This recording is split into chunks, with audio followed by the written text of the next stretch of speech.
এই জিনিস পাওয়া যাবে ওই প্রতিদিন ওই শুদ্ধভাবে যদি শ্রবণ করা হয়। শ্রবণের কন্ডিশন এইটা যে আমি এতদিন পর্যন্ত যা শিখেছি সব ত্যাগ করলাম, ওতে ভরসা নাই, অঙ্কে ভরসা নাই, ভূগোলে ভরসা নাই, অর্থে ভরসা নাই, গৃহে ভরসা নাই, শরীরে ভরসা নাই, চিকিৎসায় ভরসা নাই, ডাক্তারে ভরসা নাই, ভ্রমণে ভরসা নাই, রূপে ভরসা নাই, গুণে ভরসা নাই, কোনো কিছুতে আমার ভরসা নেই, একমাত্র যা বলা হচ্ছে এইখানে ভরসা আছে। এইটা যদি আমরা করতে পারি তাহলে মঙ্গল হবে। সবই ভুল। দেখি কেউ কেউ আবার বলে দণ্ডবাদ প্রণাম বলা যাবে না। কে বলেছেন না যে মহিলাগণ দণ্ডবাদ বলবেন না? সব ভুল ধারণা, সব ভুল ধারণা। দণ্ডবাদ মানে কি? আচ্ছা, দণ্ড মানে কি? দণ্ড মানে একটা লাঠি বা স্টিক, একটা লাঠি। দণ্ডবত প্রণাম, বত মানে কি? মতো। মানে একটা দণ্ডকে যদি সোজা করে ভূমিতে মাটিতে দাঁড় করিয়ে দেন তাহলে কি হবে? দণ্ডটা ছাড়ার সঙ্গে সঙ্গে পড়ে যাবে, যাবে না? একটা দণ্ড নিচের দিকে গোল করে এরকম আছে, যেরকম লাঠি যেরকম হয়, রেখে দিয়ে যদি আস্তে করে সোজা করে দাঁড় করে দেন একদম সোজা উপরের দিকে, ছেড়ে দিলেই পড়ে যাবে। তার মানে কি? ওই দণ্ডটার কোনো সহায় নেই। আর দণ্ডটা যদি আপনি একটা গাছের ঠেস দিয়ে রাখেন বা দেয়ালের ঠেস দিয়ে রাখেন বা হাতে ধরে রাখেন তাহলে দণ্ডটি পড়বে না, কারণ তখন সহায় আছে। দেওয়াল বা গাছ বা আপনার হাত, যা কিছু যেখানে ঠেস দিয়ে রাখছেন বা ধরে রাখছেন সেটা সহায় আছে। আমি দণ্ডবাদ প্রণাম করছি, এই দণ্ডবাদ প্রণামটা কে করছে? আত্মা করছে। আচ্ছা, পুরুষেরা দণ্ডবাদ প্রণাম বলবেন? হ্যাঁ বলবেন। কেন? তারা সাষ্টাঙ্গ দণ্ডবাদ করছেন। আমাকে একটা কথা বলুন, কোনো পুরুষ ভক্ত, কোনো ভক্ত যিনি পুরুষরূপী, তিনি যখন দণ্ডবাদ প্রণাম করেন তিনি কি একদম লাঠির মতো ধপ করে পড়েন নাকি? আমি ছোটবেলায় করতাম। ছোটবেলায় যখন শরীর হালকা খেলাধুলো করতাম, গোলকিপার হচ্ছিলাম ফুটবলের, ভালো বডি থ্রো করতে পারতাম, ওই আরতির পর থপ করে মাথায় একদম সোজা একদম দাঁড়িয়েছিলাম, থপ করে মাটিতে পড়ে গেলাম, বুঝলেন? সেই দিকে বাবা খুব বকেছিল। আমি কেন? ওই যে দণ্ডবাদ প্রণাম বলছে, আমি দণ্ডের মতো পড়ে যাচ্ছি, বুঝলেন? ছোটবেলায়, তাও ছোট আমি খুব, দণ্ডের মতো পড়ে যাচ্ছি। হালকা ছোটবেলা পারেন দেখবেন বাচ্চারা, পড়লেও কিছু হয় না। হ্যাঁ, হাতটা অবশ্যই দেয়, যখন পড়ে তখন হাতটা দেয়, হাতটা একদম মাটিতে যখন আসছে বুকটা পড়বে মুখটা পড়বে তখন হাতটা দেয়। তা কেন? দণ্ডবাদ প্রণাম, ওই জন্য আমি একবারে সোজা দাঁড়িয়ে থেকে সোজা দণ্ডের মতো পড়ে গেলাম না, ওই রকম নয়। পুরুষ দেহ লাভ করেছেন যে ভক্ত, পুরুষ দেহ লাভ করা ভক্ত, তিনিও দণ্ডের মতো পড়বে না, তার আত্মা দণ্ডের মতো পড়ছে। পুরুষ প্রণাম করে দেখবেন, প্রথমে প্রণাম করে পঞ্চাঙ্গ প্রণাম, তারপর সাষ্টাঙ্গ প্রণাম করে। তা দণ্ডের মতো পড়া কই হলো? তো ভালোই, বেশ আস্তে আস্তে বসে বসে প্রণাম করলেন, পঞ্চাঙ্গ করলেন, তারপর আস্তে আস্তে শুয়ে পড়লেন। দণ্ডের মতো তো প্রণাম করেননি। দণ্ডের মতো তো আপনি পড়লেন না, তাহলে কি করে দণ্ডবাদ হচ্ছে? বাবা, দণ্ডবাদটা আত্মার। আত্মা বলছে যে আমি সহায় সম্বলহীন।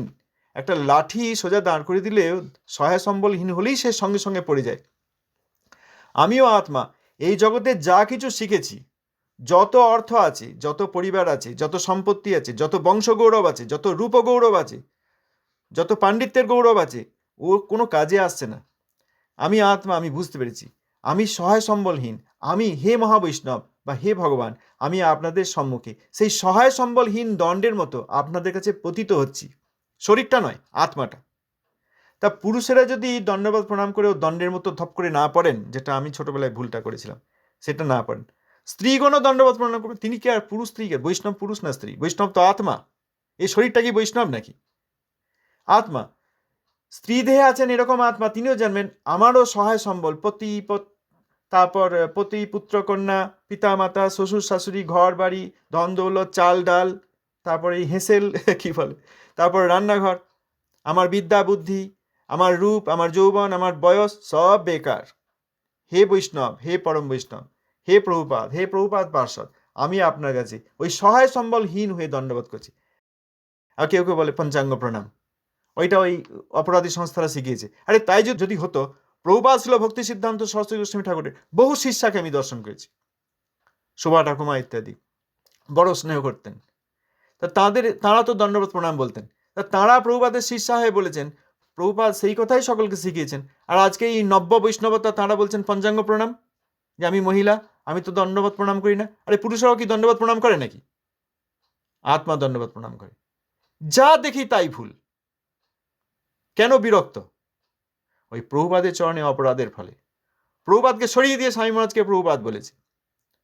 প্রভুপাদের কোনো শিক্ষা, কোনো উপদেশ, বলবেন যে প্রভুপাদের উপদেশের মধ্যে একটা প্রশ্ন পড়ি, না না না, আমাদের গুরুর সব পড়া হয়নি, আমরা কি করে প্রভুপাদের উপদেশ পড়বো? একটা অযুগ যুক্তি দেবে।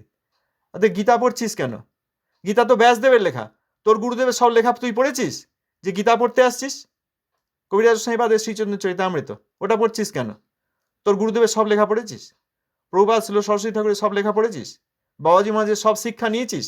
ভক্তিনাথ ঠাকুরের জৈব ধর্ম আদি গ্রন্থ পড়েছিস? না, ওই লোকগুলো জৈব ধর্ম পুড়িয়ে দিয়েছিল। আর একটা লোক ছিল, সে গৌড়ীয় কণ্ঠকে পদদলিত করেছিল। কলার খোসা যেমন পায়ে করে দুলে দেওয়া যায়, সেরকম পদদলিত করেছিল গৌড়ীয় কণ্ঠকে। ওই লোকগুলো যা করবে সব ভুল। ওই জন্য কে করলে কি পঞ্চাঙ্গ প্রণাম। ওই কোথায় থেকে শিখেছে? এর পশ্চিমবঙ্গে একটা কথা ছিল, শুনেছেন? রাজনীতি আমরা যাই না, বলে উন্নততর বামফ্রন্ট বলেছিল না? যারা পশ্চিমবঙ্গে তারা রাজনীতি খবর রাখেন জানবেন। ওই 2005 সাল 6 সালের দিকে বলছে উন্নততর বামফ্রন্ট। এরকম উন্নততর বৈষ্ণবতা।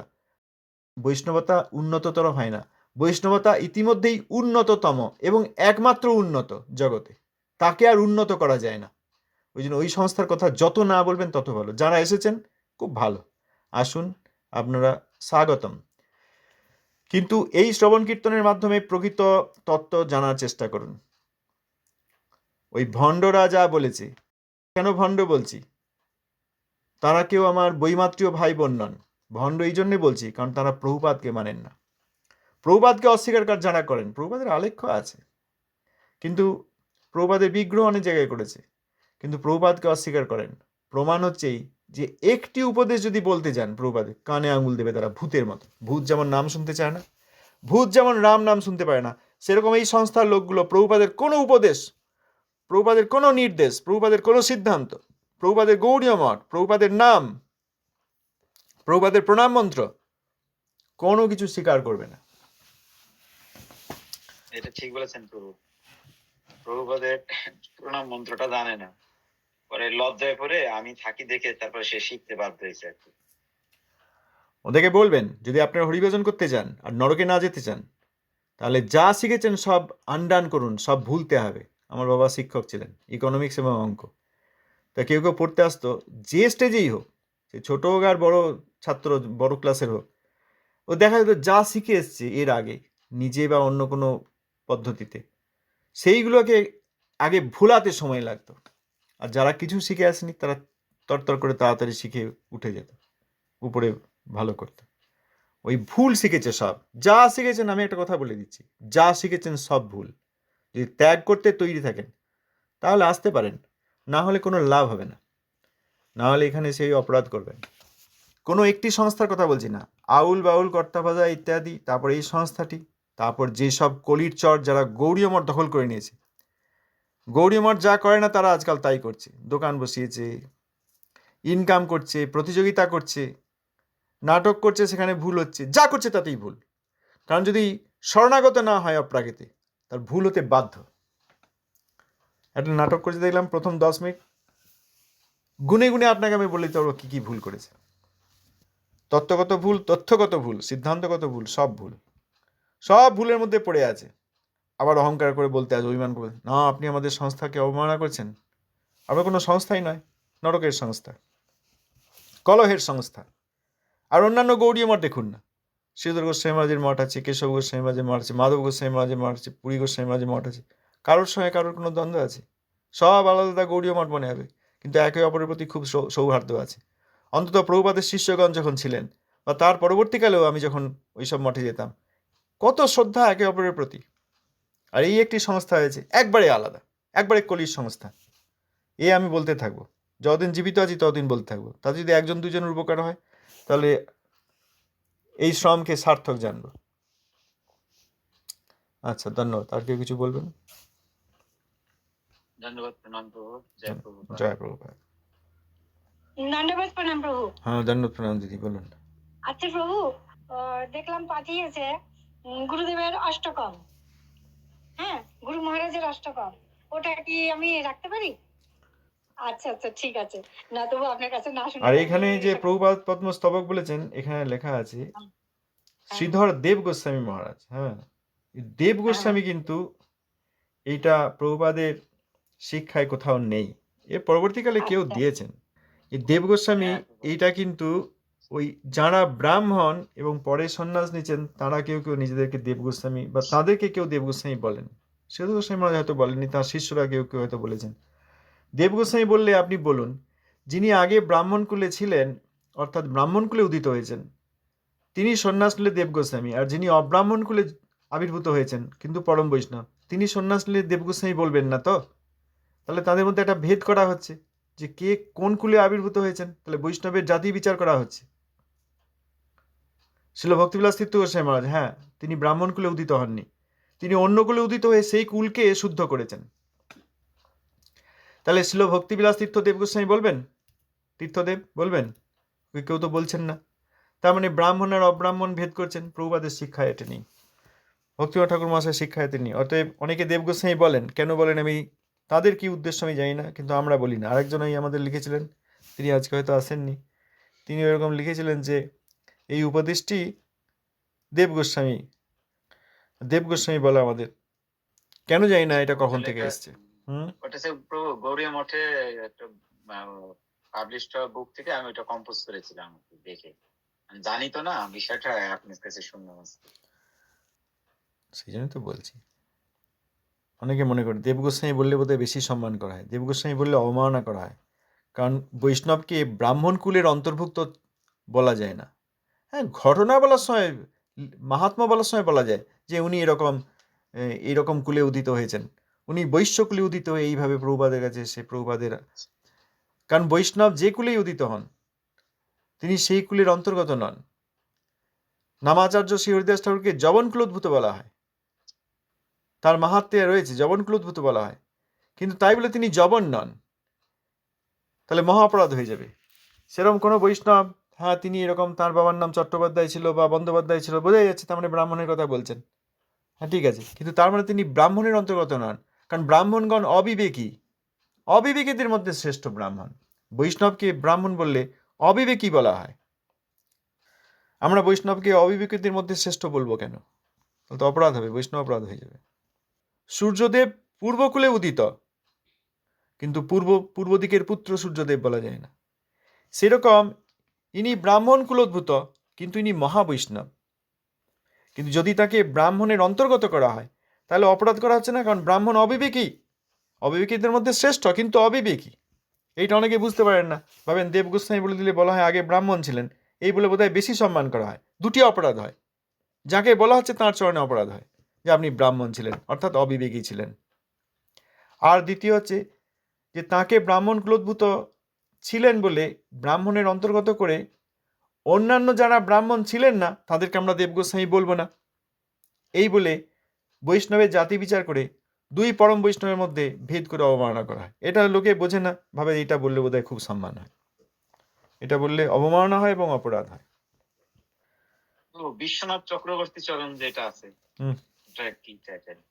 কি এই যে বিশ্বনাথ চক্রবর্তী চরণ কি আছে? যে চক্রবর্তী যে টাইটেলটা, ওটা তো ব্রাহ্মণের ভিতরে থাকে, এই জন্য বললাম। ও চক্রবর্তী, তার ব্যাপার আলাদা আছে। হ্যাঁ, আমার একটা কবিতা আছে এখানে, অতিবাড়ি মতসণ্ড করিলেন খণ্ড খণ্ড, দেখো টিকা সারার্থ দর্শিনী, যজ্ঞ গৃহী গুরু হয় শৌক্র গোস্বামী নয়, আপনে না কহিলা গোস্বামী। ওই গোস্বামী যারা বলতেন তার সময়ে তারা ওই জাতি গোস্বামী ছিলেন। তিনি ওই জাতি গোস্বামীদের জাত গোসাই ভাবকে উত্তর দেওয়ার জন্য নিজের নামে কখনো গোস্বামী বলতে দেন নাই, যে আমি ওই যা ছিলাম, যা নাম ছিল সেই থাকলো, আমি ওই গোস্বামী নাম নেব না। বিশ্বনাথ গোস্বামী বলতে পারতেন, তিনি নিজে স্বীকার করেননি, কারণ ওইখানে ওই সময় সব জাত গোসাইদের তখন ভিড় ছিল, ওই সময় বৃন্দাবন অতীতে বা অন্যান্য স্থানে অতিবাড়ি জাত গোসাই ইত্যাদি। যজ্ঞগৃহী তিনিও শুদ্ধ ভক্তি আছে এরকম গৃহী গুরু হতে পারেন, কিন্তু শৌক্র পদ্ধতিতে অর্থাৎ বংশানুক্রমে গোস্বামী নাম নিয়ে আসছেন যারা, তারা গোস্বামী নন, গুরু নন, এই জবাব দেওয়ার জন্য তিনি নিজে গোস্বামী নাম নেননি। আর চক্রবর্তী নামের করেছেন যে আমি চক্রবর্তী, অর্থাৎ ব্রজদেবীদের চক্রের মধ্যে আমি থাকি, ব্রজদেবীদের যে চক্র অর্থাৎ বুহ, সেইখানে আমার স্থান, এই জন্য তিনি চক্রবর্তী। বুঝতে পেরেছেন? ওখানে চক্রবর্তী মানে উনি ব্রাহ্মণত্ব ত্যাগ করেননি বা আমরা তাকে ব্রাহ্মণ বলছি, এইগুলো যারা জানেন তারা ভাবেন। লেখা আছে আমি চক্রবর্তী এই কথা বলছি, সখীগণ চক্রবর্তী, সখীগণ মধ্যবর্তী। আমি আমার একটা কবিতা আছে, এই দেখুন, সবটা বলছি না। ব্রজে শ্রীরূপ সুন্দরী ললিতা প্রিয় মঞ্জরী, শ্রীরাধিকা দ্বৈত বিগ্রহ, রূপের দোহারা মূর্তি নিত্য সখী অগ্রবর্তী, চক্রবর্তী রূপ পরিগ্রহ। রূপের দোহারা মূর্তি নিত্য সখী অগ্রবর্তী, চক্রবর্তী রূপ প্রতিগ্রহ। কুঞ্জ সেবা আনন্দদাত্রী, যুথি রাধা পৃষ্ঠপাত্রী, মঞ্জরী মণ্ডল প্রিয়কর্তী, পরিজন মধ্যবর্তী, বিশ্বনাথ চক্রবর্তী, সেবে সদা বৃষভানুপুত্রী। পরিজন মধ্যবর্তী অর্থাৎ তাঁর পরিজন যারা, অর্থাৎ ব্রজদ্বিগণ, তাদের মধ্যবর্তী তিনি, হয় না? এই রাধারানী, তাঁর জুতের রাধারানী মাঝখানে, আর চারিদিকে ললিতা আদি পরমপৃষ্ঠ সখীগণ। আবার ললিতা দেবী তিনি ওই তাঁর যে গণ আছেন তাদের মধ্যবর্তী। সেরকম বিশ্বনাথ চক্রবর্তী ঠাকুরের যারা অনুসারী অনুগতা, সেই সব ব্রজদেবীদের মাঝখানে তিনি, মধ্যিখানে তিনি রয়েছেন। এই পরিজন মধ্যবর্তী বিশ্বনাথ চক্রবর্তী, সেবে সদা বিশ্বভানুপুত্রী। চক্রবর্তী ঠাকুরের ভাব এরকম। অতএব চক্রবর্তী মানে তিনি, তার সঙ্গে ব্রাহ্মণত্বের কোনো সম্পর্ক করা হয়নি। ব্রাহ্মণরা অবিবেকীদের মধ্যে শ্রেষ্ঠ, এটা বুঝতে পারেন অনেকে। বিবেকী আর অবিবেকী তো জৈব ধর্মের প্রথম দিকেই আছে। ধন্যবাদ, প্রণাম। প্রভু, সমাধির এই যে বিষয়টা যে পড়লেন আজকে, এখন শুনলাম, হয়তো ভুলে যেতে পারি প্রভু। এটা আপনি তো অনেক কথা বলেন, সব কথা তো আবার স্মরণে থাকে না। শুনতেছি, ভালো লাগছে, কিন্তু এই স্মরণে রাখতে চাই আর কি বিষয়গুলি। আর হচ্ছে আজকে যে সমাধি প্রসঙ্গে যে কথাটা বললেন, এগুলি তো আমার জানা ছিল না প্রভু। তো এটা কিভাবে মানে পড়বো, বা এই বিষয়টা কোথা থেকে? যদি আবার কিছু বলার থেকে আবার বলবেন, আবার পরের দিন যখন শুনবেন দেখবেন আবার নতুন লাগছে। এটা আমরা দেখি, আমরা শুনি, তারপর আবার নতুন করে পড়ি বা শুনি, আবার নতুন লাগে। হয়ে গেল না, আবার এই আলোচনা হলে দেখবেন আবার অনেক কিছু বেরিয়ে আসছে। যখন ভগবানের যেরকম ইচ্ছা সেরকমই আমরা শুনতে পাই। ঠিক আছে, আমি চেষ্টা করবো, আপনি বললেন যখন। আচ্ছা, ধন্যবাদ, প্রণাম। ধন্যবাদ, জয় প্রভু। জয় প্রভু।